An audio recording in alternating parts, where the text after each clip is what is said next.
Hey all, my name is Paul Borowski and I am the owner of Quality Business Plan, and I'm here to bring y'all our business plan writers tip number 98, which is play ball with a balanced scorecard.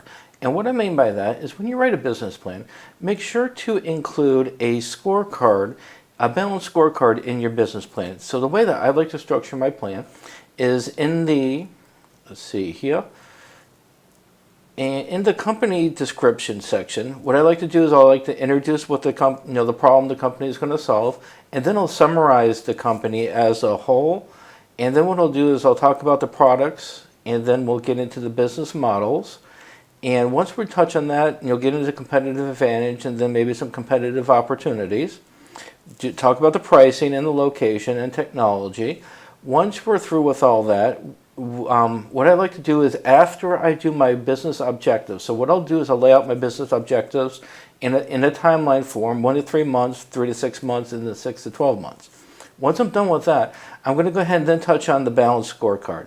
Now the balanced scorecard, what this does is it kind of groups your business into a few different categories, and the categories that I like to choose for a business owner to focus on would be the customer, operations, competitors, and finance. For each one of these categories, I'll identify some specific objectives that are important for the company to monitor and to measure on a continuous basis. So for example, customers, one of the main objectives for this company here, this example, is going to be customer satisfaction, and the measurement is going to be 95%. Well, what are they going to use the measurement? And for measurement, it's going to be surveys. So the actions that need to be done is for the business owner to create a survey and then implement the survey, ask the customers to complete the survey, and once they start getting feedback, then they can go ahead and they can tally up the information provided, and they can determine what the percentage of customer satisfaction is. If it's below the 95%, then they can go ahead and start taking actions within their organization and their operations in order to improve the customer satisfaction until they go ahead and they reach their measurement of the 95%. And I do the same thing with operations. I'll identify 2 or 3 different aspects for operations.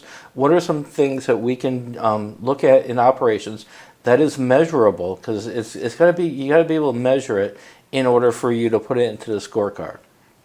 And one of the things a lot of companies don't do that I do is I include one of the sections for competitors. I mean, because you're looking at your customer, you're looking at your internal environment, you're looking at your finances. Well, how about your external environment? It's real important, especially when you do your SWOT, when you're doing the external environment, and then you're changing your internal environment.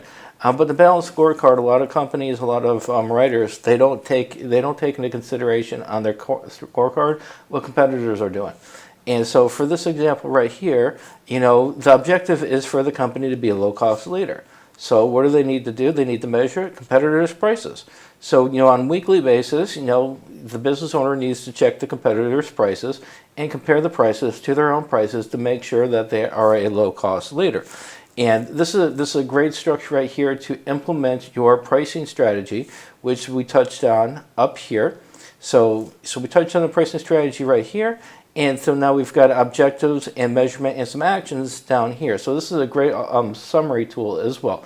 So hopefully this information is helpful for writing your business plan. And if y'all need some help with starting a business, I do have a book out. Starting a business is like playing a video game. Here are the level sheets. And then if y'all need some help fundraising, I've got a book out for that as well, which is The Small Business Guide to Raising Funds in 2019. So hopefully this information is helpful, and if y'all need some help writing a business plan, my contact information is right here, and I'd love to help. Thank you.